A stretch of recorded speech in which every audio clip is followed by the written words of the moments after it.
اعوذ باللہ من الشیطان الرجیم بسم اللہ الرحمن الرحیم یا ایہا الذین آمنوا اذا جاءکم المؤمنات مہاجرات فامتحنوہن اللہ اعلم بإیمانہن فإن علمتموہن مؤمنات فلا ترجعوہن الى الكفار لا ہن حل لهم ولا هم يحلون لهن وآتوهم ما أنفقوا ولا جناح عليكم أن تنكحوهن إذا آتيتموهن أجورهن ولا تمسكوا بعصم الكوافر واسألوا ما أنفقتم وليسألوا ما أنفقوا ذلكم حكم الله يحكم بينكم والله عليم حكيم وإن فاتكم شيء من أزواجكم إلى الكفار فعاقبتم فآتوا الذين ذهبت أزواجهم مثل ما أنفقوا واتقوا الله الذي أنتم به مؤمنون. ایمان والو، جب تمہارے پاس آئے مؤمنہ عورتیں ہجرت کر کے تو تم ان کا امتحان لو، اور اللہ خوب جانتا ہے ان کے ایمان کو. پھر اگر تم ان کو جان لو مؤمنہ تو تم ان کو واپس مت کرو کافروں کی طرف. وہ عورتیں نہ ان کے لیے حلال ہے اور نہ وہ ان کے لیے حلال ہے، اور تم ان کو دو جو انہوں نے خرچ کیا، اور تم پر کوئی حرج نہیں ہے کہ تم ان سے نکاح کرو جب تم ان کو ان کے مہر دے دو. اور تم تعلقات باقی مت رکھو کافر عورتوں سے، اور مانگ لو جو تم نے خرچ کیا ہے، اور چاہیے کہ وہ بھی مانگ لے جو انہوں نے خرچ کیا ہے. یہ اللہ تبارک و تعالیٰ کا حکم ہے. اللہ تعالیٰ تمہارے درمیان فیصلہ کرتا ہے، اور اللہ تعالیٰ جاننے والا ہے، حکمت والا ہے.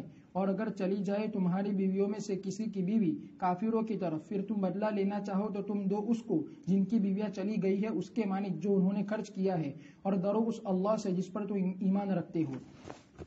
سورہ فتح میں گجرات جو کا سورہ حریبیہ کا واقعہ کہ جو رسول اللہ صلی اللہ علیہ وسلم کے درمیان اور کفار قریش کے درمیان ہوا تھا، بس اس میں یہ تھا اس شرط پر کہ آپ کے پاس ہمارے میں سے کوئی شخص آئے، اگرچہ وہ آپ کے دین پر ہو، مگر آپ اس کو ہماری طرف لوٹا دیں. بس اسی روایت نہ آئے مگر اس کو آپ ہمارے پاس واپس لوٹا دیں. بس اس روایت کے مطابق یہ آیت کریمہ حدیث کو خاص کرنے والی ہے، اور بعض سلف کی طریقے کے مطابق ناسخ ہے، اس لیے کہ اللہ تبارک و تعالیٰ نے حکم دیا اپنے مومن بندوں کو کہ جب ان کے پاس عورتیں آئے ہجرت کر کے، یہ کہ وہ ان کا امتحان لے. پھر اگر وہ جان لے کہ وہ مؤمنہ ہے تو وہ ان کو واپس نہ کرے کافروں کی طرف. لا ہن حل لهم ولا هم يحلون لهم. اور وہ سبب نزول جس کو روایت کیا گیا ہے کہ جب ام کلثوم بنت عقبہ بن ابی معیط رضی اللہ تعالیٰ عنہ نے ہجرت کی تو ان کے بھائی عمارہ اور ولید آئے، یہاں تک کہ وہ دونوں نبی کریم صلی اللہ علیہ وسلم کے پاس آئے. پھر ان دونوں نے آپ سے ان کے سلسلے میں بات کی، یہ کہ ان کو لوٹا دے ان دونوں کی طرف. بس اللہ تعالیٰ نے رد کر دیا اس عہد کو جو ان کے درمیان اور آپ کے درمیان اور مشرکین کے درمیان تھا عورتوں کے بارے میں خاص طور پر. بس آپ نے ان کو منع کر دیا یہ کہ وہ ان کو لوٹائے مشرکین کی طرف، اور اللہ تبارک و تعالیٰ نے آیت امتحان نازل فرمائی. ابن جریر نے روایت کیا ابو نصر اسدی سے فرمایا کہ ابن عباس رضی اللہ تعالیٰ عنہ سے پوچھا گیا کہ کس طرح امتحان تھا رسول اللہ صلی اللہ علیہ وسلم کا عورتوں سے. آپ نے فرمایا کہ آپ ان سے امتحان لیتے تھے کہ خدا کی قسم میں نہیں آئی ہوں شوہر کے بغض کی وجہ سے، اور خدا کی قسم میں نہیں آئی ہوں ایک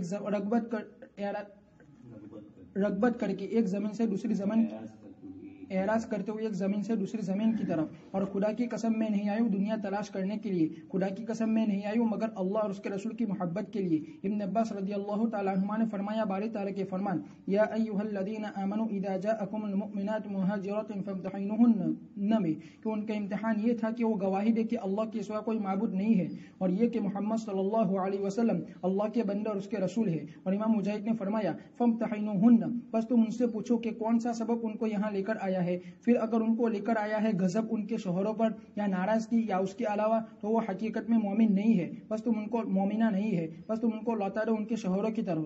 حضرت اکرمہ نے فرمایا کہ ان سے کہا جاتا تھا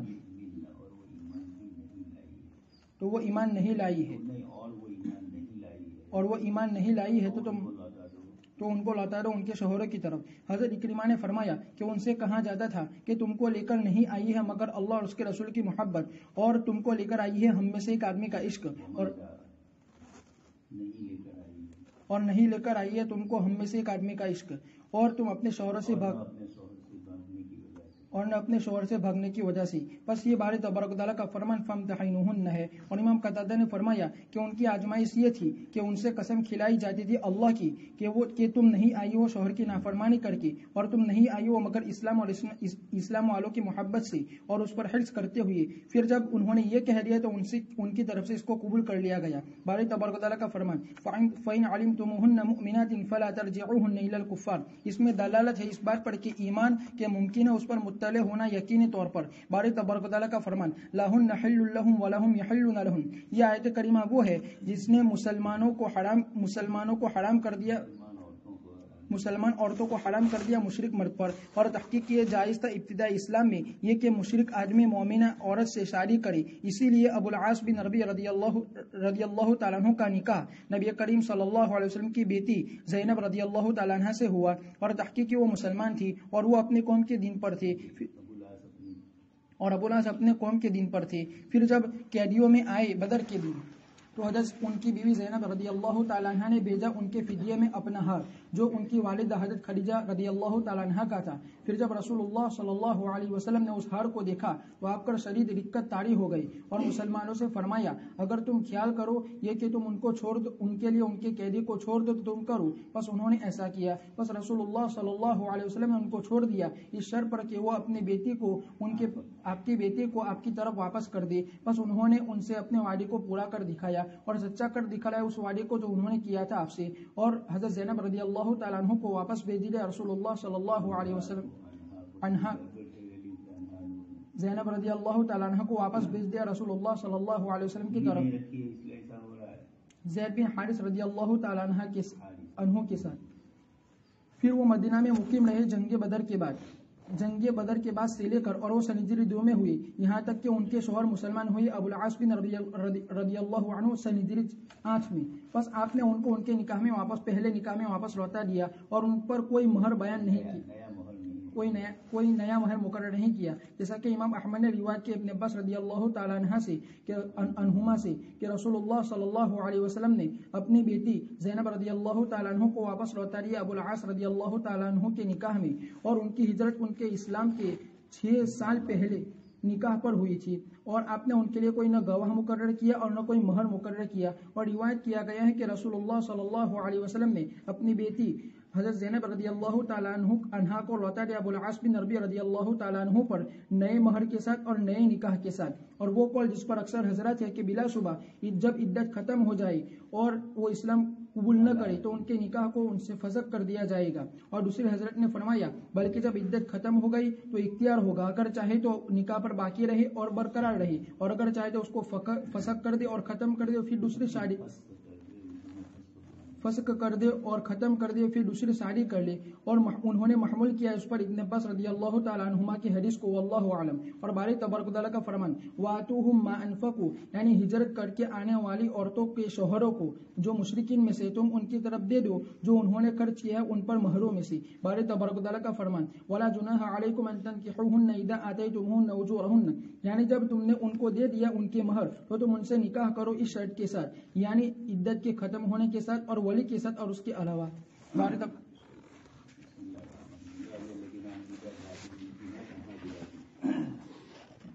حدیبیہ کے موقع پر مسلمانوں اور مشرکین کے درمیان صلح ہوئی، اس میں مردوں کے سلسلے میں تو تھا کہ اگر وہ اسلام قبول کر کے مکہ مکرمہ سے مدینہ منورہ چلے جائیں تو ان کو واپس کرنا ہے، لیکن عورتیں اگر اسلام لائیں تو ان کو واپس کرنا ہے، یعنی اس سلسلے میں کوئی وضاحت نہیں ہے۔ لیکن جب حضرت کلثوم رضی اللہ تعالیٰ عنہ ایمان لائی، عقبہ کی بیٹی صاحبزادی تھی، تو ان کے بھائی لینے کے لیے آئے، آپ صلی اللہ علیہ وسلم نے ان کو کہا کہ نہیں، ہمارا تمہارا معاہدہ مردوں کے سلسلے کا تھا، عورتوں کے سلسلے میں نہیں تھا، اس لیے ہم ان کو واپس نہیں کریں گے۔ چنانچہ وہ بھی واپس چلے گئے۔ معلوم یہ ہوا کہ مردوں اور عورتوں کے سلسلے میں عمومی طور پر تو یہی ہے کہ جب مرد کا ذکر ہو تو اس کے ضمن میں عورتیں شامل ہوتی ہے، عربی نحو صرف اور قواعد کے اعتبار سے یہی ہے۔ لیکن ہجرت کا حکم عورتوں کے سلسلے میں اکیلے تنہا سفر کرنا یا عورت کا گھر سے نکلنا، یہ مسائل تھوڑے پیچیدہ تھے، اس لیے اگر کوئی عورت حدیبیہ کے موقع پر، آپ وہاں حدیبیہ میں ہی تھے اور حضرت ام کلثوم وغیرہ آ گئی اور بھی کچھ عورتیں آئی، اسی طرح کچھ غلام بھی آئے، تو آپ صلی اللہ علیہ وسلم نے ان کے اسلام کو قبول کر لیا اور ان عورتوں کو واپس ان کے گھر والوں کی طرف نہیں بھیجا۔ یہ آپ صلی اللہ علیہ وسلم پر اللہ پاک کی طرف سے حکم بھی نازل ہوا۔ البتہ وہ مومنہ ہے یا نہیں، محض اس کے کہہ دینے سے کیسے پتہ چلے گا؟ تو اس کے ایمان کا امتحان لیا جائے، اس سے پوچھا جائے کہ تمہیں کسی مال و دولت کی لالچ میں، کسی ایک جگہ سے دوسری جگہ کی لالچ میں، کسی مرد کی محبت میں، کس چیز نے تمہیں آمادہ کیا؟ وہ اگر یہ کہے کہ نہیں، محض اللہ اور اس کے رسول کے دین ہی کے لیے ہم ہجرت کر رہی ہے، اور اس کے اوپر وہ پکی گواہی قسم وغیرہ کھا لیں، تو پھر ان کی بات کا اعتبار کر لیا ہے۔ اسی سے ابن کثیر رحمۃ اللہ علیہ یہ نکالتے ہیں کہ معلوم ہوتا ہے کہ ایمان کا بھی پتہ چل جاتا ہے، اگرچہ ایمان باطنی چیز ہے لیکن آدمی کے حال و احوال 1 دن 2 دن 4 دن اس کے بعد پتہ چل ہی جاتا ہے. جو نامسلم بیچارے ایمان لاتے ہیں ان کے اوپر ان کے گھر والے نگرانی کرتے ہیں تو پکڑے ہی جاتے ہیں نماز کے موقع پر یا اور کسی نہ کسی عبادت کے موقع پر. تو ایمان ایک ایسی چیز ہے جس کی کچھ ظاہری علامتیں بھی ہیں. تو ایمان باطن سے ظاہر کی طرف اور اسلام ظاہر سے باطن کی طرف. یہاں اتنا بتلانا چاہتے ہیں کہ ایمان کے تقاضے اور ایمان کی علامت اور شعائر اسلام ایک مومن سے مخفی نہیں رہتے. چاہے نیا مسلمان ہوا ہو لیکن اس کا دل کا تقاضا یہ ہوگا کہ میں نماز پڑھوں اور اسی میں وہ پکڑے جاتے ہیں. معلوم ہوا کہ ایمان پر مطلع ہویا جا سکتا ہے. اگرچہ ایمان کی وہ باطنی کیفیتیں جو آپ صلی اللہ علیہ وسلم کو اللہ پاک نے فرمایا یمنون علیک ان اسلموا قل لا تمنوا علی اسلامکم، تو اسلام ظاہر ہے لیکن ایمان کا بھی پتہ چل ہی جاتا ہے. اس لیے کہ اندر جو چیز ہوتی ہے زبان پر وہی آتی ہے، اندر جو کیفیت ہوتی ہے آگے سے اس کا صدور اور ظہور ہوتا ہے. اس لیے ایمان ایک ایسی چیز ہے کہ باطنی تو ہے لیکن ظاہر میں بھی اس کا پتہ چل جاتا ہے. یہ اس آیت سے معلوم ہوا کہ فَإِنْ عَلِمْتُمُوهُنَّ مُؤْمِنَاتٍ، جب تمہارے علم میں ان کا مومن ہونا آئے. یہ دلیل ہے کہ مومن ہونا پتہ چل جاتا ہے. یہ ابن کثیر نے استدلال کیا. اچھا استدلال جب وہ امتحان میں یہ کہہ دے کہ ہم اللہ اور رسول ہی کے لیے آئی ہے، دنیاوی کوئی غرض نہیں ہے، یہ ان کا امتحان ہوگا اور پھر اس کے بعد ان کو مومنہ سمجھا جائے گا. فلا ترجعوهن الى الكفار، لہذا ان کو ان کے بھائی ان کے شوہر وغیرہ مکہ سے واپس لینے کے لیے آئے تو ان کی طرف نہیں بھیجنا ہے. اس لیے کہ یہ مومنہ ہو گئی وہ کافر ہو گئے. اور لا تنکحوا المشرکات اور لا تنکحوا المشرکات کا لفظ بھی آیا ہے اور مومنہ عورت کا نکاح مشرک سے نہ ہو یہ بھی آیا ہے. لہذا لا ہن حل لهم ولا هم يحلون لهم، نہ یہ عورتیں ان کے لیے حلال ہے اور نہ وہ مرد ان کے لیے حلال ہے.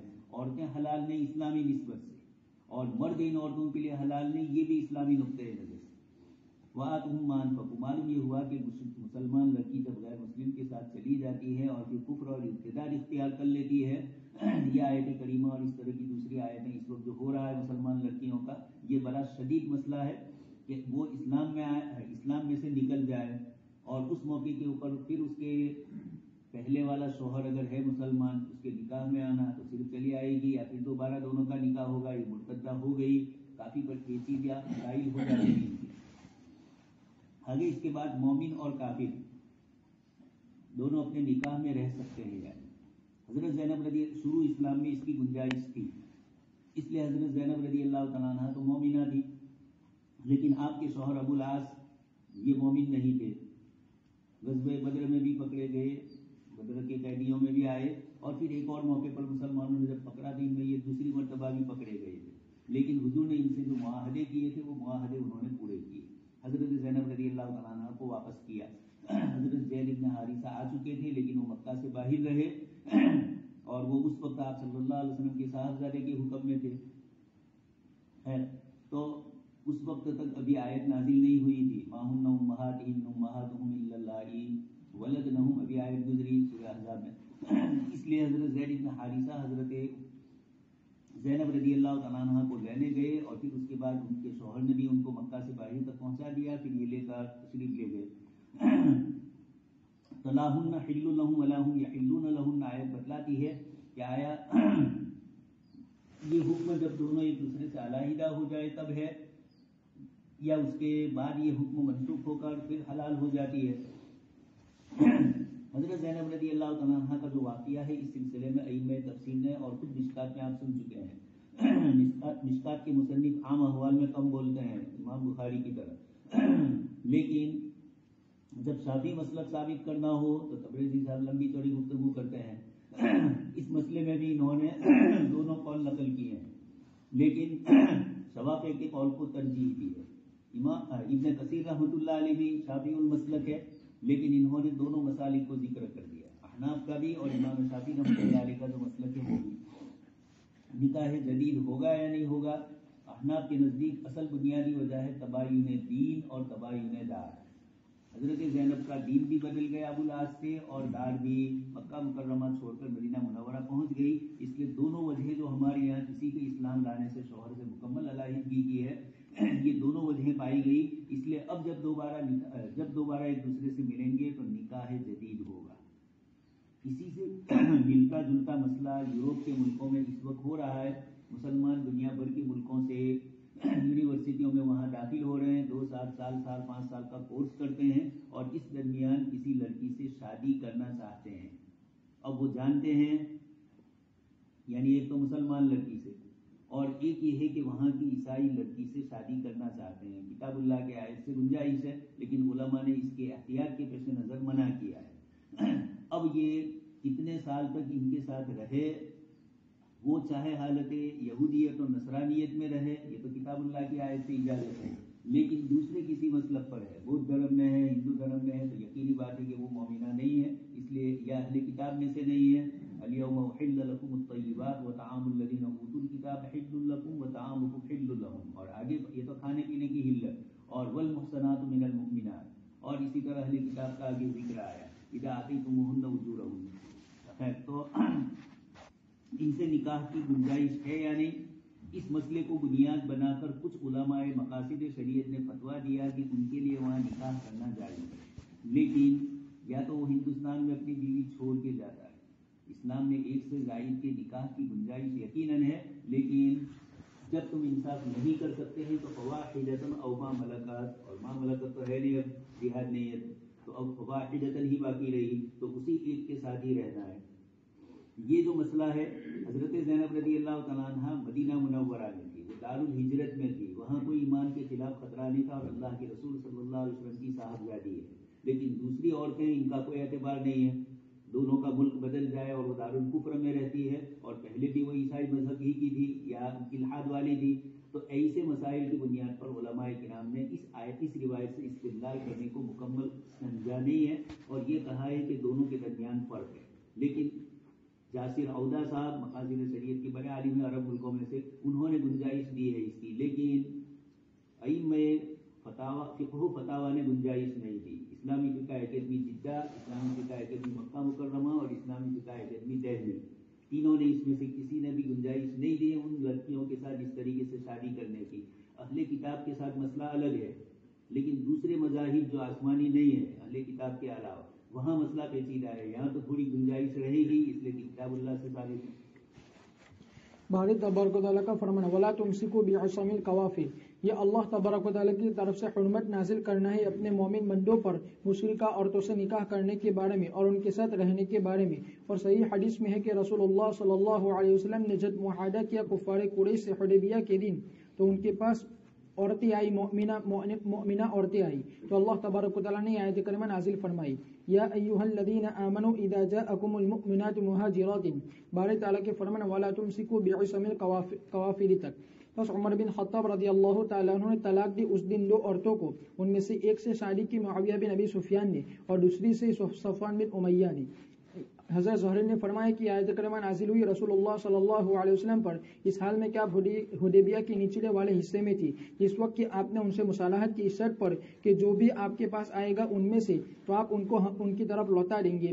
پھر جب عورتیں آئی تو یہ آیت کریمہ نازل ہوئی اور آپ کو حکم دیا یہ کہ مہر کو لوٹا دیا جائے ان کے شوہروں کی طرف، اور حکم دیا مشرکین کو اسی طرح جب ان کے پاس مسلمانوں میں سے کوئی عورت آئے یہ کہ مہر کو لوٹا دے ان کے شوہروں کی طرف. اللہ تعالیٰ نے فرمایا ولا تمسکوا بعصم القوافر، اور بلا شبہ اللہ تعالیٰ نے فیصلہ کیا ان کے درمیان اس کے ذریعے سے اس عہد کی وجہ سے جو ان کے درمیان اور ان کے درمیان تھا. باری تبارک و تعالیٰ کا فرمان واسألوا ما انفقتم وليسألوا ما انفقوا، یعنی مطالبہ کرے اس کا جو تم نے خرچ کیا ہے تمہاری بیویوں پر، تمہاری ان بیویوں پر جو چلی گئی ہے کفار کی طرف اگر وہ چلی جائے، اور چاہیے کہ مشرکین بھی مطالبہ کرے اس کا جو انہوں نے خرچ کیا اپنے ان بیویوں پر جو مسلمانوں کی طرف ہجرت کر کے چلی گئی. اور باری تبارک و تعالیٰ کا فرمان ذالکم حکم اللہ یحکم بینکم، یعنی صلح میں اور اس میں سے عورتوں کو استثناء کرنے میں، اور یہ تمام کا تمام حکم وہ اللہ تبارک و تعالیٰ کا حکم ہے، وہ اس کے ذریعے سے فیصلہ کرتا ہے اپنے مخلوق کے درمیان. واللہ علیم حکیم، یعنی جاننے والا ہے ان چیزوں کو جس میں اپنے بندوں کی مصلحت ہے اور حکمت والا ہے اس میں. پھر اللہ تبارک و تعالیٰ نے فرمایا وَإِنْ فَاتَكُمْ شَيْءٌ مِّنْ أَزْوَاجِكُمْ إِلَى الْكُفَّارِ فَعَاقَبْتُمْ فَآتُوا الَّذِينَ ذَهَبَتْ أَزْوَاجُهُمْ مِثْلَ مَا أَنفَقُوا. امام مجاہد امام قتادہ نے فرمایا یہ ان کافروں کے بارے میں ہے جن سے کوئی عہد نہیں تھا، جب ان کی طرف کوئی عورت چلی، جب مشرکین کی طرف کوئی عورت چلی جائے اور انہوں نے نہیں دیا اس کے شوہر کو کچھ بھی، پھر جب ان میں سے کوئی عورت آئے اور تو نہیں دیا جائے گا ان کے شوہر کی طرف کچھ بھی، یہاں تک کہ مشرکین دے دے اس عورت کے شوہر کی طرف، اس عورت کے شوہر کی طرف جو ان کی طرف جانے والی ہے اس کے مانند نفقہ اس پر. ابن عباس جتنا شوہر نے اس پر خرچ کیا ہے۔ ابن عباس رضی اللہ تعالیٰ عنہما نے فرمایا اس آیت کریمہ کے بارے میں کہ اگر مہاجرین میں سے کسی شخص کی بیوی جا ملے کفاروں کے ساتھ تو اس کے بارے میں رسول اللہ صلی اللہ علیہ وسلم کو حکم دیا گیا کہ ان کو عطا کرے غنیمت میں سے اتنا جتنا انہوں نے خرچ کیا ہے۔ اور اسی طرح امام مجاہد نے فرمایا فَعَاقَبْتُمْ یعنی جو تم کو غنیمت حاصل ہو قریش سے یا ان کے علاوہ سے، فَآتُوا الَّذِينَ ذَهَبَتْ أَزْوَاجُهُمْ مِثْلَ مَا أَنفَقُوا یعنی مہر مثل، اور یہ پہلے قول کے منافی نہیں ہے، اس لیے کہ اگر پہلا ممکن ہے تو وہ اولا ہے، ورنہ تو ان غنیمتوں میں سے دیا جائے گا جو کفار کے ہاتھوں سے حاصل کی جائے، اور یہ زیادہ وسیع ہے اور اس کو ابن جریر نے پسند کیا ہے۔ آگے اس کے بعد دو احکام ذکر کیے، ایک تو مکہ کے مشرکین کے ساتھ جو معاہدہ ہوا تھا اور اس کی روشنی کے اندر مرد تو جائے اسلام قبول کر کے مکہ سے مدینہ آ جائے تو اس کو تو واپس کرنا ہے، عورت کو واپس نہیں کرنا ہے۔ لیکن عورت کے سلسلے کا مسئلہ یہ رہا کہ یہ مکہ میں کسی کی بیوی تھی اور اس نے شوہر نے اس کی نکاح کے وقت مہر ادا کی۔ اب اس کے بعد جب یہ یہاں آئے گی مکہ مکرمہ سے مدینہ منورہ میں، اب کوئی مسلمان ان سے شادی کرے گا تو وہ مسلمان ان کا مہر ادا کرے گا، تو یہ مہر اس عورت کو دے یا اس کے شوہر کو پہنچائے۔ مکہ کے مشرکین کے ساتھ جو معاہدہ ہوا تھا اس کی روشنی میں تو یہ پہنچانا ہے ان کے شوہروں کو، جیسے قرآن نے فرمایا وَلَا تُمْسِكُوا بِإِثْمِ الْكَوَافِرِ وَاسْأَلُوا مَا أَنفَقْتُمْ وَلْيَسْأَلُوا مَا أَنفَقْتُمْ۔ تمہارے پاس باقی ہے لینا، مثلا کوئی مسلمان لڑکی چلی گئی ہے اور مسلمان شوہر نے اس کو یہاں مہر ادا کیا ہے، اب یہ کافر کے یہاں گئی مرتدہ ہو کر، تو یہ کافر جو مہر ادا کرے گا وہ اس عورت کو دے گا یا مسلمان مرد کو دے گا؟ مکہ کے مشرکین سے جو معاہدے ہوئے اس میں طرفین سے ہوئے کہ مسلمان ان کے شوہروں کو پہنچا دے اور وہ مسلمان شوہر کو پہنچا دے جن کی بیوی چلی گئی ہے۔ البتہ جن کے ساتھ کوئی معاہدہ نہیں ہوا ہے تو کفار قریش کے علاوہ کچھ اور قبائل پہلے سے بھی تھے جن سے معاہدے ہوئے تھے، اور کچھ وہ قبائل تھے جن سے کوئی معاہدہ مسلمانوں کا۔ ان دونوں شکلوں میں قرآن کریم نے فرق کیا ہے۔ وَمَا لَكُمْ فِي الْمُنَافِقِينَ والے رکوع کے اندر بھی 5ویں پارے کے اندر بھی اللہ تبارک تعالیٰ نے فرمایا، اور اس کے اندر بھی وَمَنْ قَتَلَ مُؤْمِنًا مُتَعَمِّدًا تو بات والا، لیکن اس سے پہلے خطأً فَتَحْرِيرُ رَقَبَةٍ مُؤْمِنَةٍ وَدِيَةٌ مُسَلَّمَةٌ إِلَىٰ أَهْلِهِ، اسی کے اندر ہے وَإِنْ كَانَ مِنْ قَوْمٍ بَيْنَهُمْ مِيثَاقٌ، تمہارے اور ان کے درمیان عہد ہے تو یہ مسئلہ، اور اگر عہد نہیں ہے تو پھر مسئلہ دوسرا ہے۔ تو جن کے ساتھ مسلمانوں کا کوئی معاہدہ نہیں، اتفاق سے ان کی کوئی عورت مسلمانوں کے یہاں آ جائے اسلام قبول کر کے مکہ والوں کے علاوہ، اسی طریقے سے نعوذ باللہ کوئی عورت مرتدہ ہو کر چلی جائے ان قبائل میں سے کسی قبیلے والے کے یہاں جہاں مسلمانوں کا کوئی معاہدہ نہیں، تو اب یہاں تو اصول ہے نہیں، تو کیا کیا جائے؟ تو اب دیکھا جائے گا۔ اگر ہماری کوئی عورت چلی گئی تو انہوں نے اس عورت سے نکاح کر کے یہاں مہر شوہر کو پہنچایا یا نہیں پہنچایا؟ اگر انہوں نے نہیں پہنچایا تو ہم بھی پھر ان کی عورت کا، جب ان میں سے کوئی آئے گی تو پھر اس کا مہر بھی وہاں ان کے شوہروں کو نہیں پہنچائیں گے، ان کے ساتھ معاہدہ ہوگا ان کے ہمارے ساتھ سلوک کرنے سے۔ یہ جن سے معاہدے نہیں ہوتے ہیں، قرآن کریم اور احادیث مبارکہ کے عمومی اصول سے یہ معلوم ہوتا ہے کہ جن کے ساتھ مسلمانوں کے معاہدے نہیں ہیں ان کے ساتھ برتاؤ کیسا کیا جائے تو ان کے سلوک پر۔ اسی سے امام ابو حنیفہ رحمۃ اللہ علیہ نے فرمایا کہ جب ہمارا تاجر کفار کے علاقے میں جائے اور وہ ان سے عشر لے، عشر ایک تو زمین کا ہوتا ہے اور ایک تجارت کا جو ٹیکس ہوتا ہے اس کو بھی عشر سے عاشر اس کو کہا جاتا ہے، تو ہمارا عاشر اس سے وصول نہیں کر سکتا ہے ان کے ملکوں میں۔ تو جب ہمارا تاجر وہاں گیا ان کے علاقے میں اور انہوں نے مسلمان تاجر سے اگر 10% ٹیکس لیا، تو جب ان کا تاجر ہمارے علاقے میں آئے گا تو مسلمان بھی 10% ٹیکس لیں گے۔ یہ امام ابو حنیفہ رحمۃ اللہ علیہ نے اسی آیت اور اسی روایت کے پیش نظر یہ مسئلہ مستنبط کیا۔ یہ جن سے مسلمانوں کے معاہدے نہ ہو، ان سے جن سے معاہدے ہیں، مثلا جو ذمہ ہے اور ذمہ بنتے وقت ہی ان سے مسلمانوں نے معاہدے کیے تھے، تو ان کا تو پاس رکھنا مسلمانوں کے لیے ضروری ہے۔ آخر میں انگلش کا پاس نہیں، پاس بک ان کا لحاظ کرنا۔ یا ایھا النبی عباس رضی اللہ تعالیٰ عنہ نے فَعَاقَبْتُمْ فَآتُوا الَّذِينَ ذَهَبَتْ أَزْوَاجُهُم میں یہ فرمایا کہ قریش سے جو غنیمت ملی ہو، لیکن زیادہ مناسب یہی ہے کہ حضرات مفسرین نے پہلا قول ہی زیادہ مناسب سمجھا جو میں نے کہا، اور امام ابو حنیفہ رحمۃ اللہ علیہ نے بھی اسی قول کو اپنایا، اور اسی کے اندر زیادہ راحت ہے تاکہ دونوں کے درمیان کوئی اختلاف نہ ہو ان کے ساتھ ہمارا۔ یا ایھا النبی اذا جاءک المؤمنات، یہ کہا جا رہا ہے کہ اگر پہلا ممکن ہے وہی جو آیت میں آیا وہ، تو ابن عباس نے جو کہا وہ تو بجرد اولا ممکن ہے، لیکن فتوی اس پر نہیں ہے، الگ الگ اقوال آپ سن رہے ہیں، تو ابن کثیر نے نقل تو کیے ہیں لیکن احناف کے یہاں یا کچھ شوافی کے یہاں یا کچھ مسائل وہ ہے جن میں متفق جمہور کا ایک مسلک ہے اور کسی کا شاذ قول ہے، تو ابن عباس کا ہر قول ائمہ مجتہدین کے یہاں قابل قبول ہو یہ ضروری نہیں ہے، وہ دوسری روایت اور دوسری آیات کی روشنی میں دوسرا بھی حکم لگاتے ہیں. اس لیے ابن کثیر کا تو چونکہ یہ تفسیر کا موقع ہے اور تفسیر میں جو تفسیر کی گئی ہو آیت کی صحابہ میں سے جس نے بھی اس کو بھی نقل کرتے ہیں، لیکن حکم اس پر نہیں ہوتا ہے، حکم وہی ہوتا ہے جو اگلی آیت میں آ چکا ہے. يا أيها النبي إذا جاءك المؤمنات يبايعنك على ألا يشركن بالله شيئا ولا يسرقن ولا يزنين ولا يقتلن أولادهن ولا يأتين ببهتان يفترينه بين أيديهن وأرجلهن ولا يعصينك في معروف فبايعهن واستغفر لهن الله إن الله غفور رحيم. اے نبی، جب آپ کے پاس آئے مؤمنہ عورتیں کہ وہ آپ سے بیعت کرے اس بات پر کہ وہ شریک نہیں کرے گی اللہ تعالیٰ کے ساتھ کسی چیز کو، اور چوری نہیں کرے گی اور زنا نہیں کرے گی اور اپنے اولاد کو قتل نہیں کرے گی اور بہتان نہیں باندھے گی جس کو انہوں نے گڑھا ہو اپنے ہاتھوں اور اپنے پیروں کے سامنے، اور وہ آپ کی نافرمانی نہیں کرے گی کسی نیکی میں، تو آپ ان کو بیعت کیجیے اور ان کے لیے استغفار کیجیے اللہ تعالیٰ سے. بلا شبہ اللہ تعالیٰ بہت زیادہ بخشنے والا نہایت رحم کرنے والا ہے.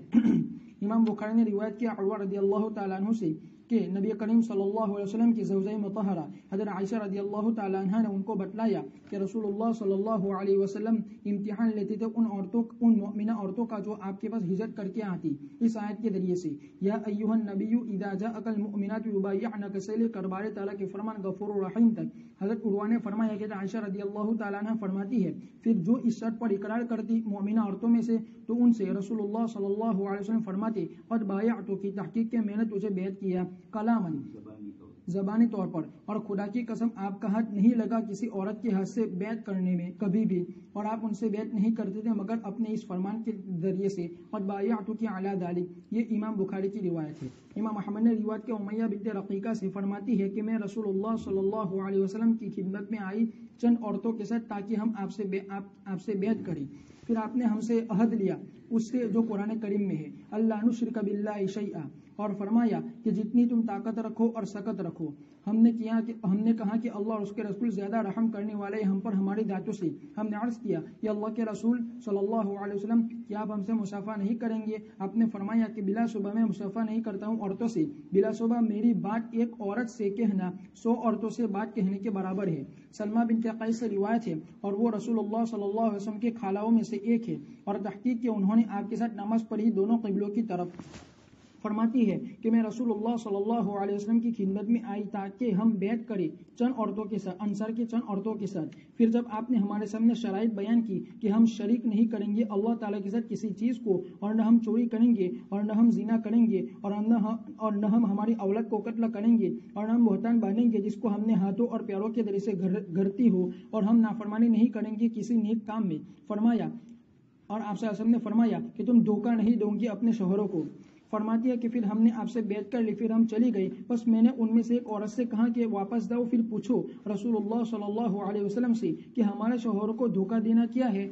راوی نے فرمایا کہ پھر انہوں نے پوچھا رسول اللہ صلی اللہ علیہ وسلم سے، بس آپ نے فرمایا کہ تم اپنے شوہر کا مال لے لو پھر اس کو دے دو اس کے علاوہ سے. امام احمد نے فرمایا عائشہ بنت قدامہ رضی اللہ تعالیٰ عنہ سے یعنی ابن مزعون سے فرماتی ہے کہ میری والدہ رائتہ ابن سفیان الخزاعیہ کے ساتھ تھی اور نبی کریم صلی اللہ علیہ وسلم بیعت فرما رہے تھے عورتوں کو، اور آپ فرماتے تھے ابا کہ میں نے تم کو بیعت کی، میں بیعت کر رہا ہوں تم سے اس بات پر کہ تم اس شرط پر کہ تم شریک نہیں کرو گی اللہ تعالیٰ کے ساتھ کسی چیز کو، اور نہ تم چوری کرو گی اور نہ تم زنا کرو گی اور نہ تم اپنے اولاد کو قتل کرو گی اور نہ تم بہتان باندھو گی جس کو تم نے گڑھا ہو اپنے ہاتھوں اور اپنے پیروں سے، اور تم میری نافرمانی نہیں کرو گی کسی نیک کام میں. تو عورتیں کہتی تھی جی ہاں جتنا وہ طاقت رکھی. پس عورتیں کہتی تھی اور میں بھی ان کے ساتھ کہتی تھی. میری والدہ مجھ سے کہتی تھی اے پیاری بیٹی نعم، پس میں کہتی تھی جیسا کہ عورتیں کہتی تھی. امام بخاری نے فرمایا ام عطیہ سے فرماتی ہے کہ ہم نے بیعت کی رسول اللہ صلی اللہ علیہ وسلم سے، بس ہم نے ہمارے سامنے یہ آیت کریمہ پڑھی ولا تشرکن باللہ شیئا، اور ہم کو منع کیا نوحہ کرنے سے. بس ایک عورت نے اپنے ہاتھ کو سمٹ لیا، پھر فلانے نے میری مدد کی ہے، پس میں چاہتی ہوں کہ میں اس کا بدلہ چکا دوں. پس رسول اللہ صلی اللہ علیہ وسلم نے اس سے کچھ نہیں کہا. پھر وہ گئی اور واپس آئی، پھر آپ سے بیعت کی. اور ایک حدیث میں ہے کہ عہد کو پورا نہیں کیا ان میں سے کسی عورت نے، اس عورت کے علاوہ اور ام سلیم ابنت ملحان کے علاوہ.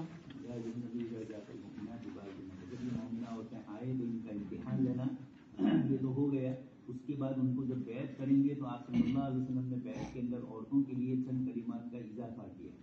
لا یشرکن باللہ، اللہ کے ساتھ شرک، چونکہ عورتوں میں شرک کثرت سے پایا جاتا ہے، چھوٹی چھوٹی چیزوں میں شرک کی طرف چلی جاتی ہے.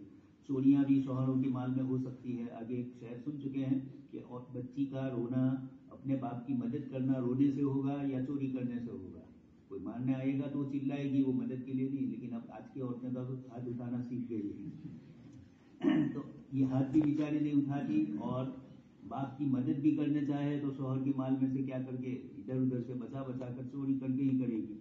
اس لیے عورتوں کو ولا یسرقن کا جملہ فرمایا. اس سے مردوں کو نبی نہیں کیا کہ چوری کرو، لیکن عورتوں میں کثرت سے پایا جاتا تھا. اس لیے زنا کا لفظ بھی ولا یقتلن اولادہن، اپنی بچیوں کو وہ تو قتل نہیں کرتی تھی لیکن وہ بھی پسند نہیں کرتی تھی، لیکن بچی ہوئی تو کیا کرے. بولا اچھا اولاد کا لفظ فرمایا، بچوں کو بھی قتل کر دیتے تھے خشیت املاق، فقر و فاقہ کے خوف سے. ولا یاتین ببہتان، عورتوں کے اندر چونکہ دوسری پر غلط نسبت کرنے کی عادتیں زیادہ ہے، چالی چغلیاں اور کسی کے اوپر بھی تہمت لگانے کی، اس لیے عورتوں کی نسبت سے ببہتان یفترینہ بین ایدیہن وارجلہن، یہ بتلانا مقصود ہے کہ تم خود ہی اپنی طرف سے کسی پر الزام لگا رہے ہو، یہ تمہارے ہاتھ اور تمہارے پیر الزام لگا رہے ہیں. مراد یہ کہ جاتی ہو کہیں اور کوئی حرکت اس طرح کی کرتی ہو تو پیر بھی شریک ہوتے ہیں چالی چغلی میں، اور ہاتھ بھی کچھ نہ کچھ اشارے کنایوں میں. یہ ایک تعبیر ہے اپنے ہاتھ اور پیر سے بہتان کرنا. حالانکہ بہتان تو زبان سے بولا جاتا ہے، لیکن یہ سارے اعضاء بھی اس کے ساتھ شریک ہے. اور یہ خباثت بتلانی ہے کہ تو تم نے گل لیا ہے، اس کی طرف سے تو وجود میں وہ چیز آئی ہی نہیں ہے، اور اسی لیے تو اس کو بہتان کہتے ہیں جو کسی میں نہ ہو. صاحب نے فرمایا تو آپ نے فرمایا کہ وہ تو بہتان ہے اگر اس میں نہیں ہے تو، اور اگر ہے اور پھر تم اس کے پیچھے بول رہے ہو تو غیبت ہے. ولا یعصینک فی معروف، اچھے بھلے کاموں میں. یہ حضور نے اصول بتلا دیا کہ مدرسے والے بھی قاعدہ بنائے تو ایک تو خصوصی قاعدہ کہ یہ شرط ہے، اور پھر اس کے بعد آگے لکھتے ہیں مدرسے کی طرف سے وقتاً فوقتاً جو شرطیں آئے گی اس کو پورا کرنا. ورنہ طالب علم کہے کہ شروع میں آیا تھا تب تو ایسی کوئی شرط نہیں تھی، بیچ میں آئی تو یہ ولا یعصینک فی معروف کا جملہ بتلا رہا ہے کہ عمومی بھی کچھ ایسی شرطیں لگا دی جائے گی جس سے لوگ چھٹک نہ سکے. فبایعہن واستغفر لہن اللہ، آپ صلی اللہ علیہ وسلم کو اللہ پاک نے فرمایا کہ ان چیزوں کے متعلق ان سے بیعت کی جائے گی. چنانچہ آگے روایت آ بھی رہی ہے کہ ہندا سے کہا تو انہوں نے کہا ہم اپنے بچوں کو کیوں قتل کریں گے، ہمارے بچوں کو تو بدر میں تم نے قتل کیا، تو احد میں تم نے کیا کچھ کھیل نہیں کھیلا تھا. لیکن خیر وہ بعد میں اسلام لائی، اس کو حضور نے کچھ نہیں کہا، شروع میں نہیں پہچانا تھا. اس کے بعد جب وہ بار بار سوال کرنے لگی تو آپ سمجھ گئے. فبایعہن واستغفر لہن اللہ. بتائی کہ یہاں یہی آیتوں کی روشنی کے اندر آج کل ہم لوگوں سے بیعت لی جاتی ہے. بیعت تو عورتوں کے لیے تھی، لیکن مشائخ کسی آیت کو نمونہ بنا کر مردوں سے بھی بیعت کسی آیت کے ذریعے لیتے ہیں. فبایعہن واستغفر لہن اللہ، ان سے بیعت کیجیے اور ان کے لیے استغفار کیجیے. اللہ کے نبی کو حکم دیا، چنانچہ مشائخ کو بھی یہی حکم ہے کہ اپنے مریدین اور اپنے متبعین کے لیے بھی استغفار وغیرہ کیا جائے. حضرت سلمہ بنت قیس فرماتی ہے آپ صلی اللہ علیہ وسلم کی خالاؤں میں سے ایک ہے کہ ہم لوگ اللہ کے رسول صلی اللہ علیہ وسلم کی خدمت میں بیعت کے لیے آئی تو اللہ کے رسول نے ہم سے یہی آیت کے جو تقاضے ہیں اس کے مطابق ہم سے شرطیں لی. اسی میں آپ نے ایک جملہ یہ بھی بڑھایا تھا کہ اپنے شوہروں کے ساتھ خیانت مت کرنا، غش. تو ہم نے پوچھا کہ غش کیا ہے، تو آپ صلی اللہ علیہ وسلم نے فرمایا کہ شوہر کا مال دوسرے کسی کو دے دو، غلط جگہ پر استعمال کرو. شوہر کا مال صرف تمہارے لیے ہے، تمہارے بچوں کے لیے ہے، اور وہ بھی اتنا جو تمہاری ضرورت ہو. ابو سفیان تھوڑے بخیل تھے اور حضرت ہندا جیب میں سے نکال لیتی تھی. تو حضرت ہندا نے کہا کہ میں کیا کروں، تو فرمایا کہ ما یکفی کی، تمہارے لیے اور تمہارے بچوں کے لیے جتنا کافی ہو اتنا تو جیب میں سے نکال سکتے ہو. ابو سفیان وہی تشریف فرماتے کہا کہ اگلا معاف کر دیا، اگلا جو تم نے جیب میں سے لیا ہے وہ میں نے معاف کر دیا. ابو سفیان نے یہ کہا، لیکن تھے رجل شحیح، تھوڑے سردار ہونے کے باوجود غریب کی صفت یہ کوئی ضروری نہیں ہے.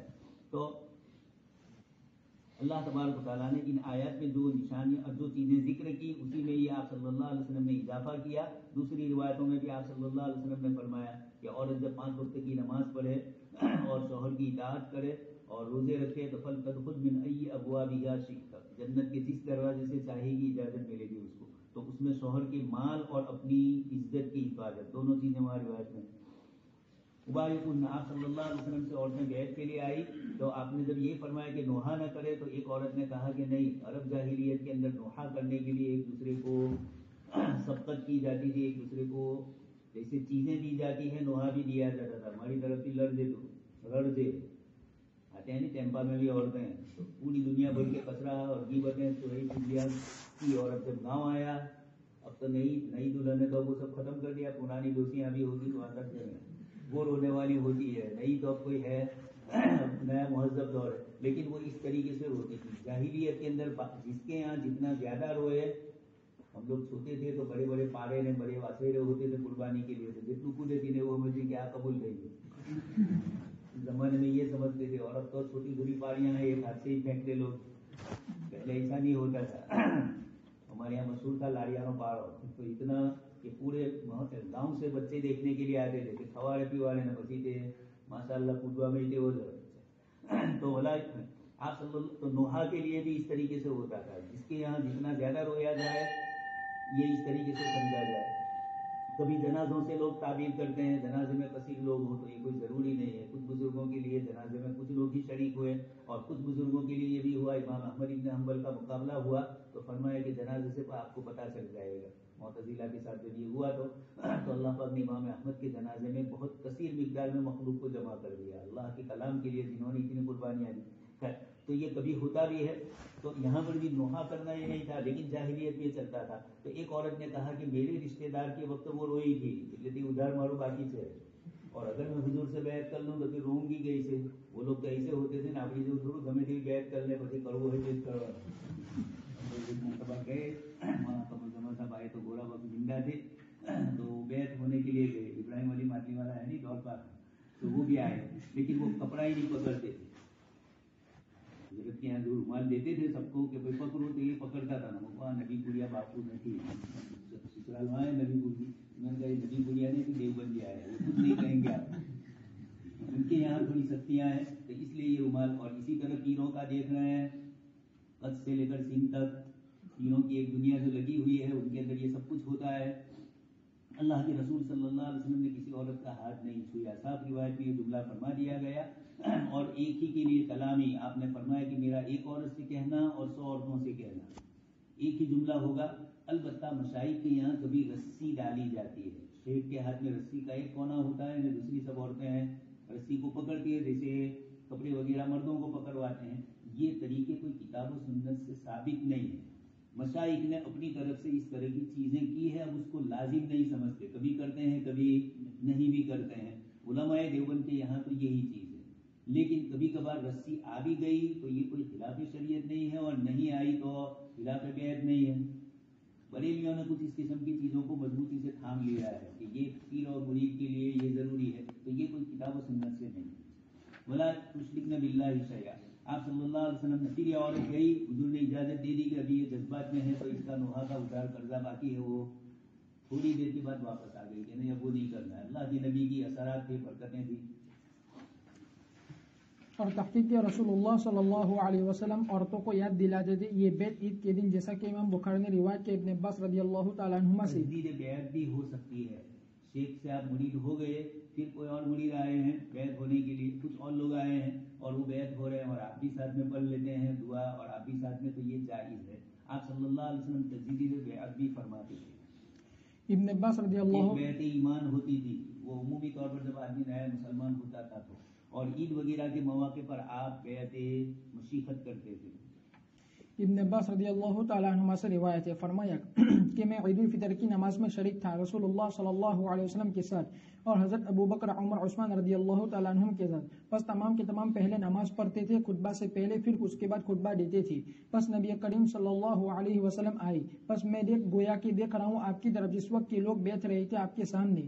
پھر آپ ان کو چیرتے ہوئے آئے یہاں تک کہ عورتوں کے پاس پہنچے حضرت بلال رضی اللہ تعالیٰ عنہ کے ساتھ. بس فرمایا یا ایھا النبی اذا جاءک المؤمنات یبایعنک علی الا یشرکن باللہ شیئا ولا یسرقن ولا یزنین ولا یقتلن اولادہن ولا یأتین ببہتان یفترینہ يفطرنه بين أيديهن وأرجلهن ولا يعصينك في معروف، یہاں تک کہ پوری آیت سے فارغ ہوئی. پھر آپ نے فرمایا جس وقت فارغ ہوئی کیا تم کسی عہد پر نہیں ہو؟ پس ایک اس عہد پر ہو. پس ایک عورت نے کہا اور ان کے علاوہ اس عورت کے علاوہ کسی نے آپ کو جواب نہیں دیا. جی ہاں اے اللہ کے رسول صلی اللہ علیہ وسلم، مجھے اچھی طرح معلوم نہیں ہے کہ وہ عورت کون تھی.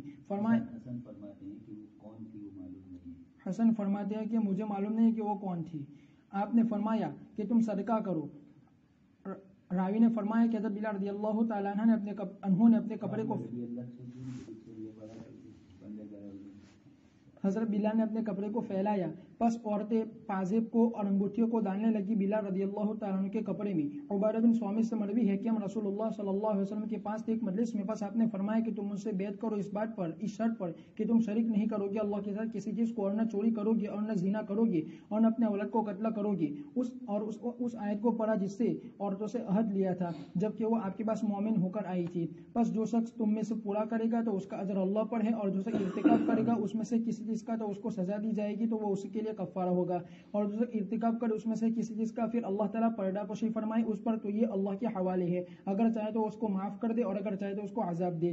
اور ابن جریر نے روایت کیا ہے ابن عباس رضی اللہ تعالیٰ عنہما سے کہ رسول اللہ صلی اللہ علیہ وسلم نے حکم دیا عمر بن خطاب رضی اللہ تعالیٰ عنہ کو. بس فرمایا کہ آپ کہیے ان عورتوں سے کہ بلا صبح رسول اللہ صلی اللہ علیہ وسلم تم سے بیعت کر رہے اس شرط پر کہ تم شریک نہیں کرو گے اللہ تعالیٰ کے ساتھ کسی چیز کو.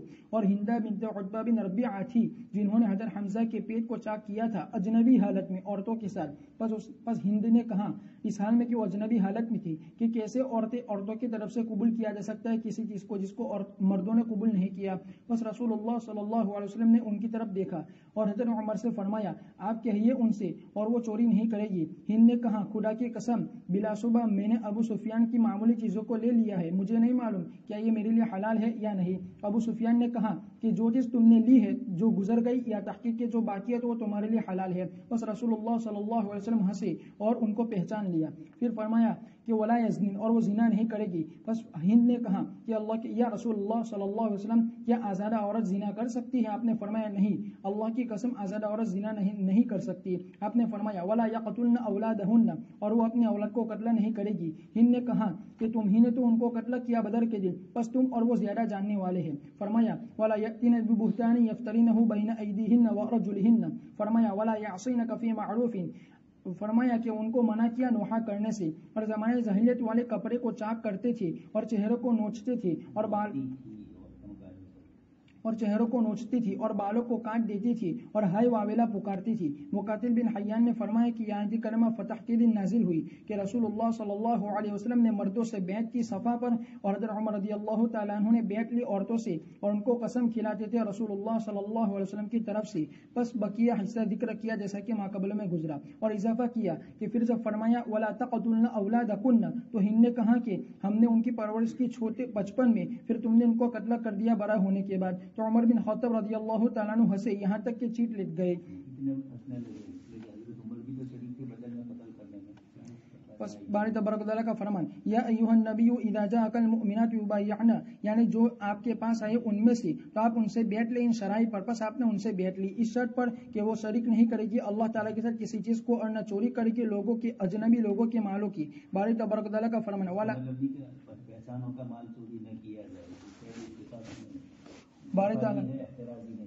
بارے تعالیٰ کا فرمان ولا یزنین، جیسے کہ اللہ تبارک و تعالیٰ کا فرمان ولا تقربوا الزنا انہ کان فاحشہ وساء سبیلا.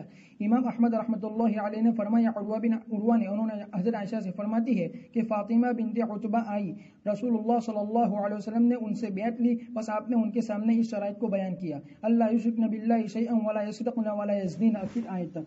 فرمایا کہ حضرت فاطمہ نے اپنے ہاتھ کو اپنے سر پر رکھ دیا حیا کرتے ہوئے. بس آپ صلی اللہ علیہ وسلم نے تعجب کا اظہار کیا اس بات سے جو آپ نے ان سے دیکھی. حضرت عائشہ رضی اللہ تعالیٰ عنہ نے کہا کہ تو برقرار سکون اختیار کرے اے وہ عورت. بس خدا کی قسم ہم نے بیعت نہیں کی مگر اسی پر. فرماتی ہے کہ تب تو ٹھیک ہے. بس پھر آپ نے اس عورت سے بیعت لی.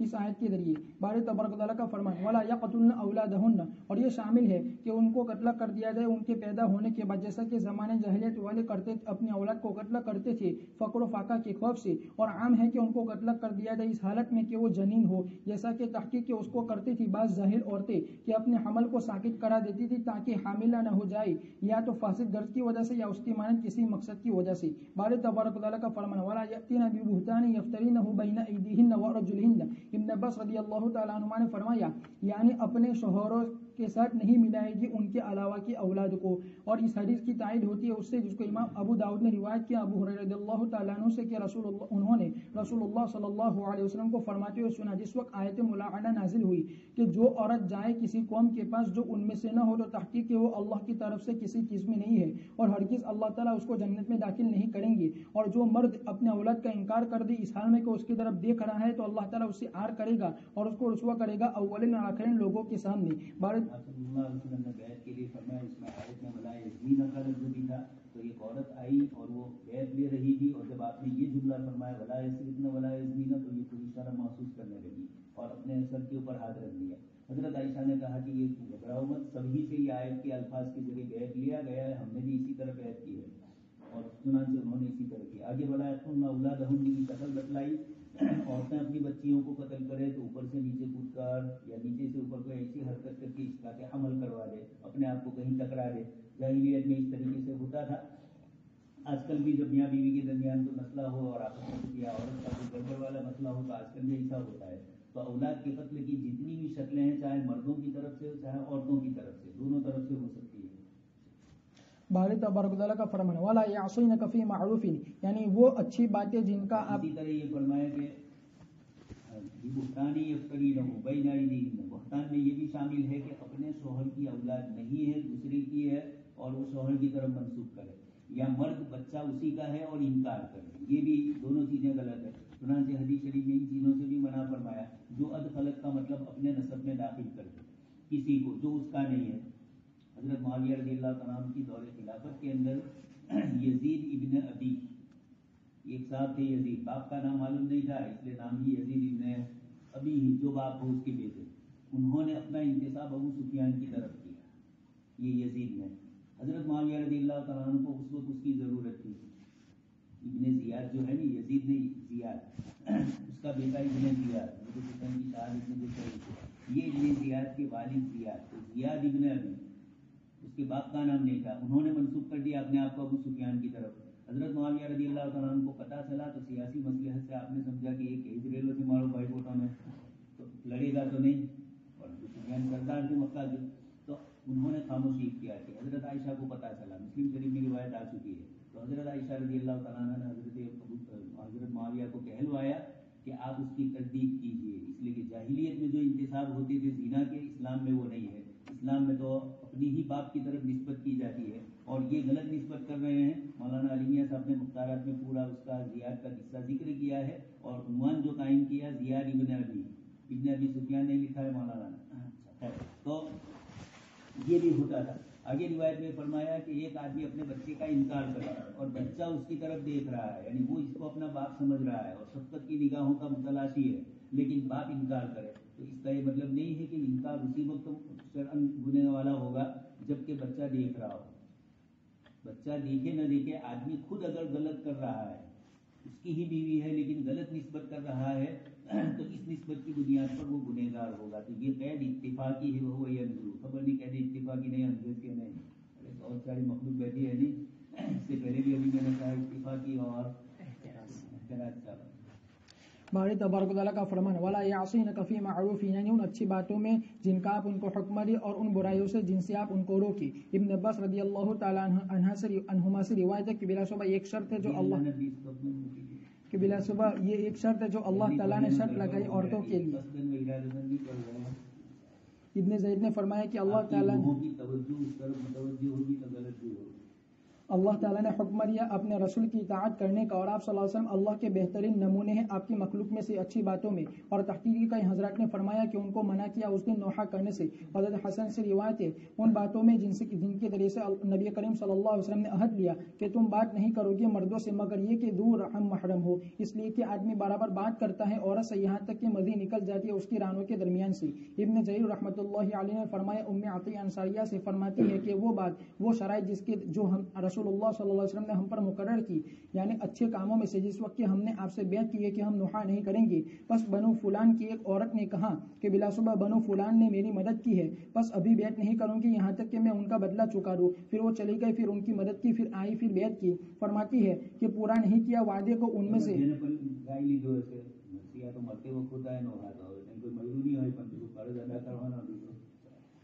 پس ان میں سے وعدہ پورا نہیں کیا اس عورت کے علاوہ اور ام سلیم ابنت ملحان کے علاوہ جو انس بن مالک رضی اللہ تعالیٰ عنہ کی والدہ ہے۔ اور بیعت کرنے والی ایک عورت سے روایت ہے، فرماتی ہے کہ وہ شرائط جو رسول اللہ صلی اللہ علیہ وسلم نے ہم پر بیان کی ہے کہ ہم نافرمانی نہیں کریں گے، اچھے کاموں میں ہم چہرے کو نہیں نوچیں گے، اور نہ عام ہے مفسرین نے الگ الگ اقوال صحابہ کے حوالے سے نقل کیے، تو ایسا جملہ شرطوں میں ہونا چاہیے تاکہ سب معانی اس کے اندر شامل ہو جائے۔ اور ہم بال کو نہیں بکھیریں گے، اور ہم گریبان کو نہیں چاک کریں گے، اور ہم ہائے واویلا نہیں پکاریں گے۔ ابن جریر نے روایت کیا ام عطیہ سے فرماتی ہے کہ جب رسول اللہ صلی اللہ علیہ وسلم تشریف لائے تو آپ نے انصار کی عورتوں کو جمع کیا ایک کمرے میں، پھر ہماری طرف عمر بن خطاب رضی اللہ تعالیٰ عنہ کو بھیجا، پس آپ دروازے پر کھڑے ہوئے اور ہم پر سلام کیا، پھر عورتوں نے جواب دیا یا تو ہم نے ہم نے ان کو سلام کیا۔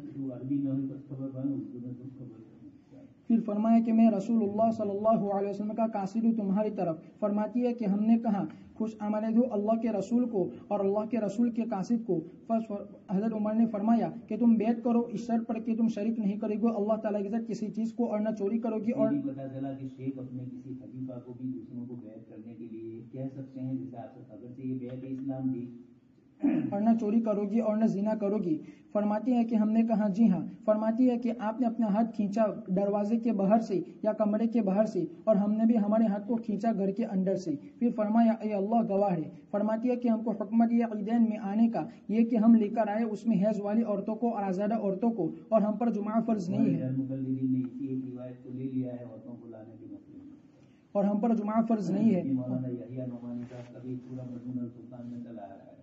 کیونکہ عورتوں کو آپ صلی اللہ علیہ وسلم نے خود منع نہیں کیا، لیکن مسائل جو اس سے پیچیدہ ہوتے ہیں اس بنیاد پر، اور ایک طبقہ یہ سمجھتا ہے کہ عورتیں مسجد میں آئیں تو ہی غیر مقلدیت ثابت ہوگی، اہل حدیث تبھی کہلائے گی۔ یہ اس قسم کی جو کچھ شرطوں کی شدت میں علماء کرام کو مجبور کیا کہ وہ یہ کہے کہ عورتیں مسجد میں نہ آئیں۔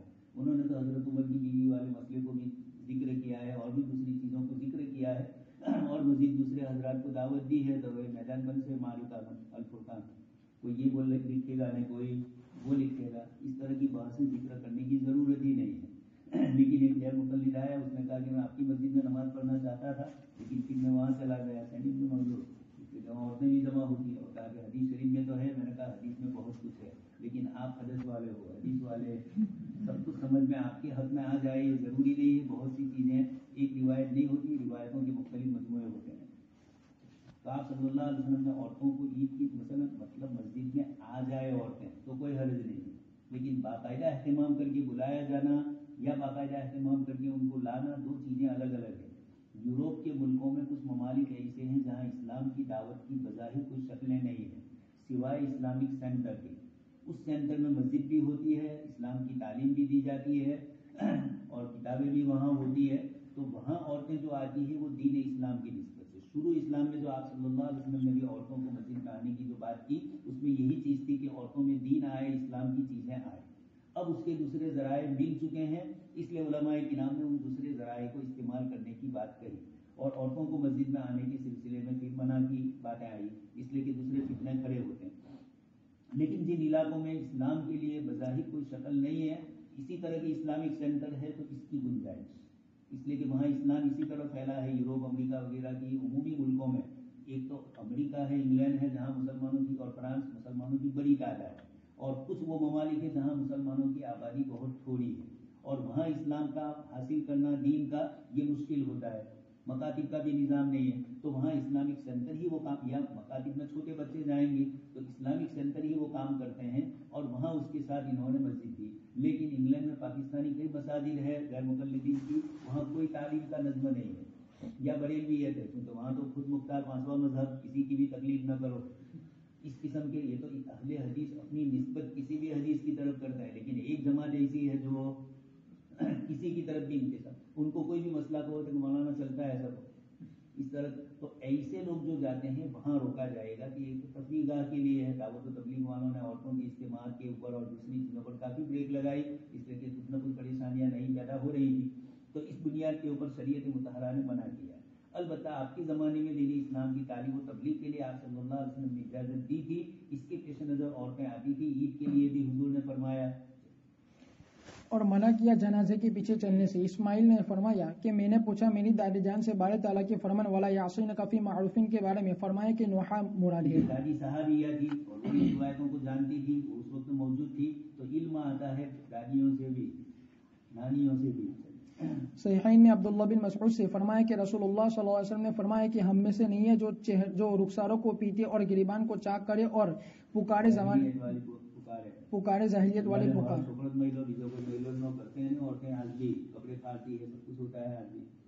ام سلمہ سے روایت ہے کہ رسول اللہ صلی اللہ علیہ وسلم نے فرمایا بارے تعالیٰ کے فرمان والا یعصین کفی معروفین میں کہ اس سے مراد نوحہ ہے. یا ایھا الذین آمنوا لا تتولوا قوما غضب اللہ علیہم قد یئسوا من الآخرۃ کما یئس الکفار من اصحاب القبور. اے ایمان والو تم دوستی مت رکھو ایسی قوم سے جن پر اللہ کا غضب ہوا, تحقیق کہ وہ مایوس ہو گئی آخرت سے جیسا کہ کفار مایوس ہو گئے قبر والوں سے. اللہ تبارک و تعالیٰ منع فرماتے ہیں کافروں سے دوستی رکھنے کے بارے میں سورۃ کے آخر میں, جیسا کہ منع فرمایا اس کے شروع میں. بس اللہ تعالیٰ نے فرمایا یا ایھا الذین آمنوا لا تتولوا قوما غضب اللہ علیہم, یعنی یہود و نصارہ اور بقیہ کفار ان میں سے جن پر اللہ تعالیٰ کا غضب ہوا اور اللہ نے لعنت کی اور اللہ کے اور مستحق ہوئی اللہ تعالیٰ کی طرف سے دھتکار دینے کے اور دور ہونے کی. بس کیسے تم ان سے دوستی رکھتے ہو, دور کرنے کی, کیسے تم ان سے دوستی رکھتے ہو اور ان کو رفیق اور ساتھی بناتے ہو. اور یئسوا من الآخرہ, یعنی آخرت کے ثواب سے اور اس کی نعمتوں سے. اللہ تبارک و تعالیٰ کے حکم میں باری تبارک و تعالیٰ کا فرمان کما یئس الکفار من اصحاب القبور. اس میں دو قول ہے, ان میں سے پہلا قول یہ ہے کہ جیسا کہ زندہ کافر مایوس ہو گئے اپنے ان رشتہ داروں سے جو قبروں میں ہے, یہ کہ وہ ان کے ساتھ اکٹھا ہوں گے اس کے بعد, اس لیے کہ وہ اعتقاد نہیں رکھتے قبر سے اٹھنے کا اور دوبارہ زندہ ہونے کا. بس تحقیق کہ ان کی امیدیں ختم ہو گئی ان کی طرف سے جن کا وہ اعتقاد رکھتے تھے. ابن عباس رضی اللہ تعالیٰ عنہما نے فرمایا یعنی جو شخص مر جائے ان لوگوں کافروں میں سے جو مر گئی تو تحقیق کے زندہ لوگ مایوس ہو گئے جنہوں نے کفر کیا, یہ کہ ان کی طرف واپس لوٹ کر آئے یا اللہ تعالیٰ ان کو دوبارہ زندہ کرے. حسن بصری رحمۃ اللہ علیہ نے فرمایا کہ زندہ کفار تحقیق کے مایوس ہو گئے مردوں سے, اور امام قتادہ نے فرمایا کہ جیسا کہ کافر مایوس ہو گئی یہ کہ ان کی طرف وہ قبر والے لوٹے جو مر گئے ہیں. اور دوسرا قول یہ ہے کہ اس کے معنی یہ ہے کہ جیسا کہ کفار مایوس ہو گئے وہ کفار مایوس ہو گئے جو قبروں میں ہے ہر بھلائی سے. ابن مسعود رضی اللہ تعالیٰ عنہما نے فرمایا کما یئس الکفار من اصحاب القبور, فرمایا کہ جیسا کہ یہ کافر مایوس ہو گیا جب وہ مر گیا اور اپنے بدلے کو دیکھ لیا اور اس پر مطلع ہو گیا, اور اس کو ابن جریر رحمۃ اللہ علیہ نے اختیار کیا ہے. جن پر اللہ کی ناراضگی ہوئی مشرکین ان کے ساتھ دوستی نہ کرو. آگے اللہ پاک نے تشبیہ دی ایک چیز کی, قد یئسوا من الآخرہ, یہ مشرکین اللہ کے دشمن لوگ آخرت سے مایوس ہو چکے ہیں, اس لیے کہ آخرت کا یقین ہی نہیں ہے. اس لیے بابر باعث ہوش کے عالم دوبارہ ہے, اسی دنیا میں سب کچھ کھا لو پی لو حلال حرام کسی کی پرواہ کیے بغیر, تو یہ آخرت سے بدلہ ملنے سے مایوس ہو گئے جنت والا. کما یئس الکفار من اصحاب القبور, جیسے کہ کفار مایوس ہو چکے ہیں قبروں والوں میں سے. من اصحاب القبور, یہ یئس الکفار سے تبعیض اگر مان لی جائے کہ وہ کفار جو قبروں والے ہیں وہ مایوس ہو چکے ہیں, جو قبر میں چلا گیا وہ مایوس ہو گیا ہے کہ اب کوئی نیکی اس کو کام آنے والی نہیں ہے, اور کافروں میں سے تھا, اس لیے کوئی اچھی چیز تو صدقہ خیرات وغیرہ میں سے اور اعمال صالحہ میں سے, یا جو صدقہ جاریہ کہا گیا حدیث شریف میں اور آیت میں بھی, اس میں سے کوئی چیز المال والبنون یعنی والا اور اعمال صالحہ حیات دنیا اور آخرت کے اندر دونوں میں کام آنے والے.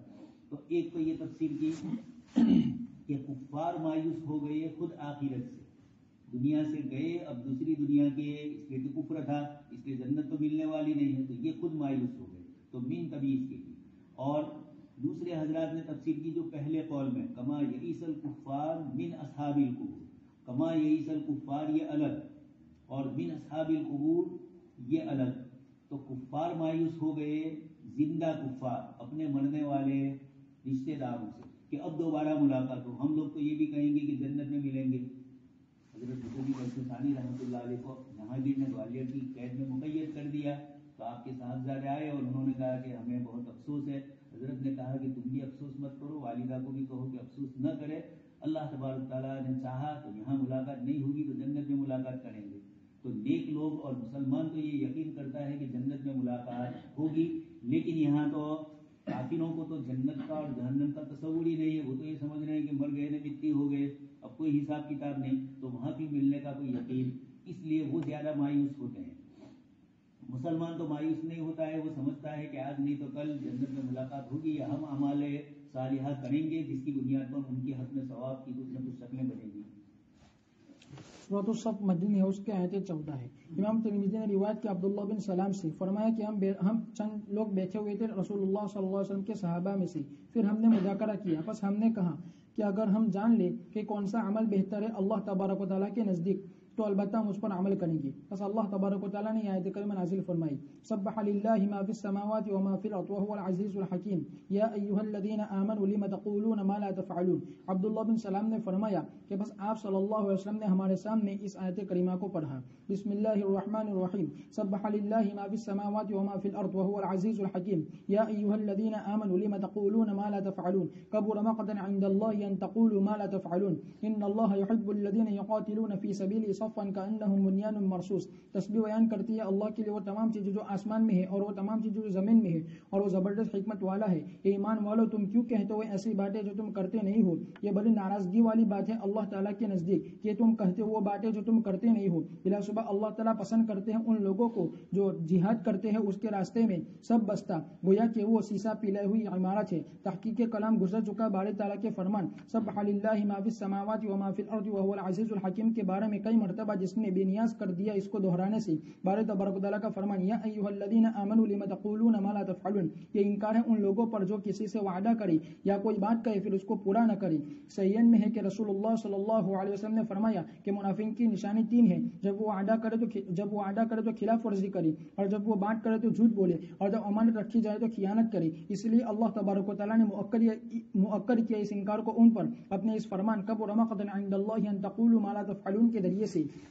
یہ آیت کریمہ نازل ہوئی اس وقت جس وقت کہ انہوں نے جہاد کے فریضے کی تمنا کی اپنے اوپر، پھر جب جہاد کو فرض کر دیا گیا تو ان میں سے بعض لوگوں نے اس کو ناپسند کیا، جیسے کہ باری تبارک و تعالیٰ کا فرمان فلما كتب عليهم القتال اذا فريق منهم يخشون الناس كخشية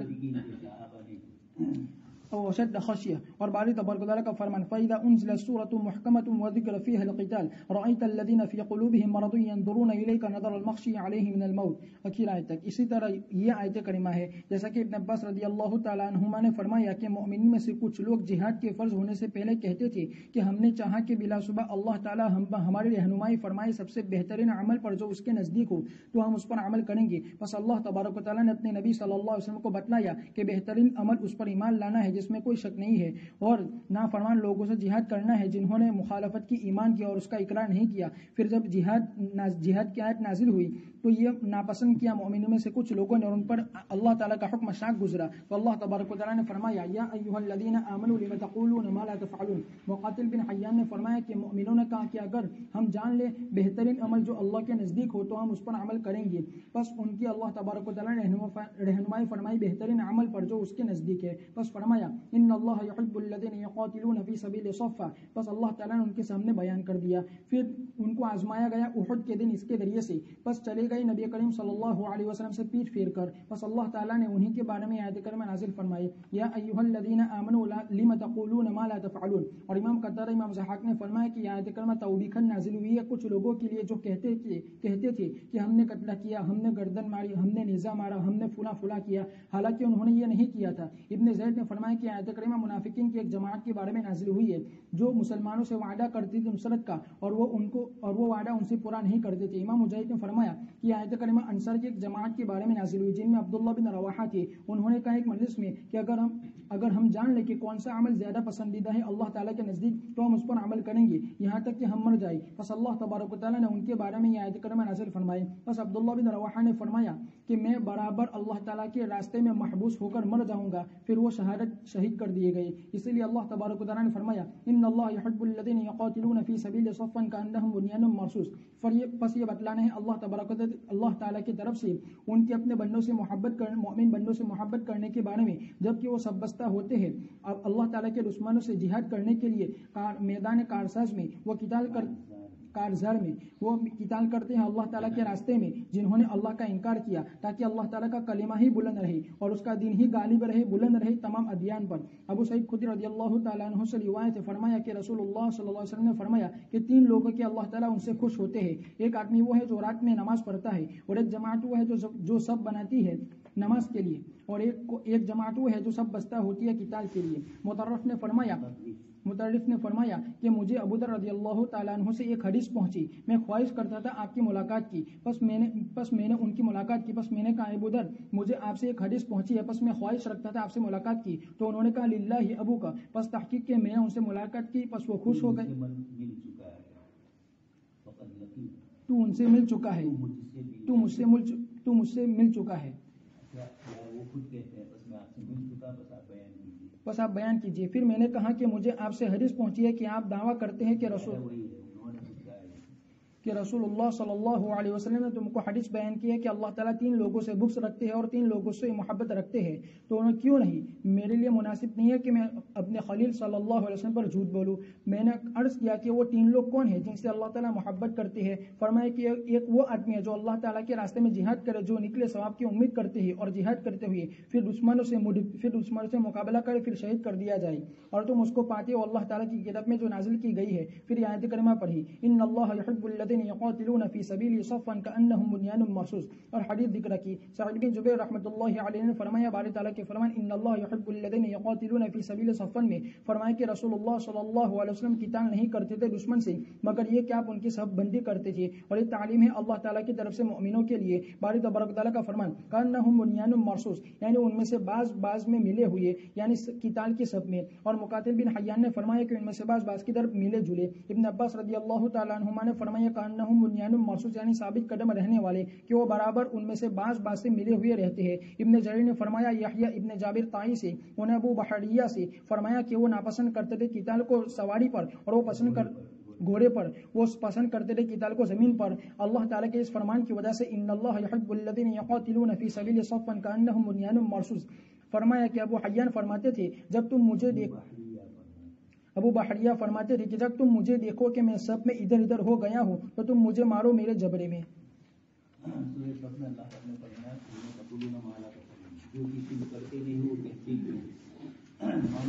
پڑھ رہا تھا کسی استاد سے اور استاد نے یہ آیت بار بار پڑھی تو معمول عربی زبان عباسی میں سے تھے. والد محترم ہارون رشید کے پاس گیا اور کہا کہ استاد سے کوئی وعدہ کیا ہے اور وہ پورا نہیں کیا ہے تو تجھے کیسے پتا چلا. وہ بار بار یہ آیت مجھے یاد کراتے تھے کہ تو ہمیں دینے کیا ہے. تو اس کے بعد ہارون نے جو کچھ باقی تھا وہ ادا کر دیا. تو اللہ پاک فرماتے ہیں کہ مسلمان وہی کہے جو کرنے والے ہیں. صحابہ میں سے کچھ حضرات نے یہ چاہا تھا کہ اللہ پاک احب الاعمال کون ہے تو اللہ پاک نے فرمایا جہاد ہے. تو اب احب الاعمال بولا تو صحیح لیکن جہاد کوئی آسان تھوڑا ہے. جہاد کے لیے جائیں گھر یاد آئے حکم یاد آئے آسان کام نہیں ہے. ماں باپ یاد آئے لیکن گیا تو واپس آنے کے خطرے واپس آنے کے امکانات کم ہوتے ہیں. تو صحابہ کرام میں سے کچھ چھوٹی سی جماعت ایسی تھی جنہوں نے یہ کیا. حضرت عبداللہ ابن رواحہ عبداللہ ابن سلام وغیرہ فرماتے ہیں لیکن زیادہ تر آیت کا شان نزول مشرکین ہی کے بارے میں ہے منافقین ہی کے بارے میں ہے کہ وہی اس طرح کرتے تھے کہ ہمیں آپ صلی اللہ علیہ وسلم سے کہہ رہا تھا کہ مدینہ منورہ سے میں نکلوں گا اور تبوک کے علاقے میں تو رومیوں کی عورتیں بڑی حسین و جمیل ہے اور شاید میں بدماش ہو جاؤں. اللہ کے رسول نے فرمایا کہ سب بہانے ہیں. کبھی کہا کہ بہت زیادہ گرمی ہے تو اللہ پاک نے فرمایا قل نار جہنم اشد حرا یہاں کی آگ کم ہے وہاں کی اس سے زیادہ ہے. یہ اس طریقے کے بہانے عموماً منافقین نے ہی کیے ہیں. اس لیے آیت کریمہ کا خطاب عام اعتبار سے منافق ہے. البتہ کچھ مسلمان بھی تھے جن کے دلوں میں جہاد کا شروع میں آیا مسئلہ، اور جب اللہ پاک کی طرف سے جہاد کی مشروعیت آئی، لیکن پھر اس کے بعد آپ کو کہہ چکا ہوں لگاتار آئی، سن 2 ہجری سے لے کر سن 10 ہجری تک 9 سال کے اندر، 8.5 سال کے اندر 83 جنگیں ہوئی. تو ایک سال میں کتنی ہوئی؟ کم سے کم ایک سال میں 8-9 جنگیں، اور وہ یہ نہیں کہ یہاں سے بمبا خانہ جانا تھا، دور دور کے علاقے میں. تو اتنی لڑائیاں ہوئی تو صحابہ کرام کے لیے چین نہیں ملا زندگیوں میں، اس لیے کبھی یہ چاہا تھا کہ تھوڑا کچھ وقفہ ہو جائے اور ہم اپنے کھیت کو درست کر لیں. ابو ایوب انصاری فرماتے ہیں اور اس طرح کی، لیکن صحابہ کی تربیت اللہ پاک کی طرف سے تھی، اس لیے اللہ تبارک و تعالیٰ نے آیات میں بھی اس قسم کا انداز فرمایا، استاقلتم الال، اور اس آیت میں فرمایا کہ کہتے تھے کہ ہمیں احب الاعمال بتلاؤ، اور جب احب الاعمال بتلایا تو تھوڑے پیچھے ہٹنے لگے. اچھا، اسی طرح کچھ لوگ کرتے کچھ نہیں تھے اور ہوشیاری بہت مارتے تھے، ہم نے اتنے کافروں کو مارا نہیں، اتنوں کو یہ کیا وہ کیا. والد میں جب ہوا تھا کئی سال پہلے، والد کچھ خبر ہے نہیں، کچھ سمجھے والد نے آ گئے والد، ان میں خبر نہ پڑی، شیو سینا والے بمبئی والے اس وقت کوئی پکے تھے تو ان کو مارا. تو اس کے بعد کچھ لوگوں نے تو مارنے کا کام کیا اور کچھ لوگوں نے لوٹنے کا کام کیا. پھر 2-3 دن ہمارے دیہاتوں میں قریب میں ولن سے ٹنکاروی تک یہ آواز آئی کہ جیب اپنا چھوکرا کہیں بھی آئی ہوتے کہ ہم آٹلا مائرہ تھا آٹلا مائرہ کے. یہ اس طرح کی چھوٹی کی باتیں چلتی رہتی ہے. تو یہ منافقین کی عادت ہے، قتلنا، ضربنا، طعننا، فعلنا اور عقلنا، اس کے بعد کچھ نہیں کیا ہے. تو یہ اس طرح کے لوگوں کو بھی فرمایا گیا. آگے اس کے بعد روایت میں یہ فرمایا کہ ایک صحابی نے حضرت ابو ذر ایک صاحب نے روایت واسطے سے سنی تھی.